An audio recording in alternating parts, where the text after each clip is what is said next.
মাথায় দিছে সুন্দর টুপি, হাতে লাগাইছে গড়ি, শয়তানি কইরা খায় আমরা না কেউ দড়ি। হাই হাই, শয়তানি কইরা খায় আমরা না কেউ দড়ি।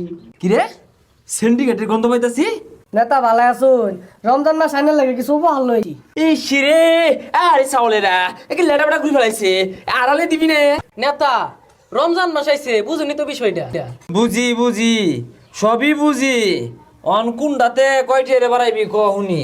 100 টাকা কেজি খেজুর 700 টাকা বেচবার চাইতাছি, আপনি কোন ডাকু? না না হবে না, ওটা 1400 টাকা কেজি বেশ। নেতা কি কইতাছুন এইটা? 100 টাকা কেজি খেজুর আর 700 টাকা বেচা যাইতাছে, আইনে কইতাছুন 1400 বেচার লাগিয়া। এই তুই বুঝদি না এটা, এরপরে আর কোনটার দাম বাড়াইবি ক হুনি। নেতা চিনির দামটা ডাবল করার চাইতাছি। থুজা পসারু এই তো করে দিয়ে কি সিন্ডিকেট ব্যবসা হইব? 3 ডাবল কর।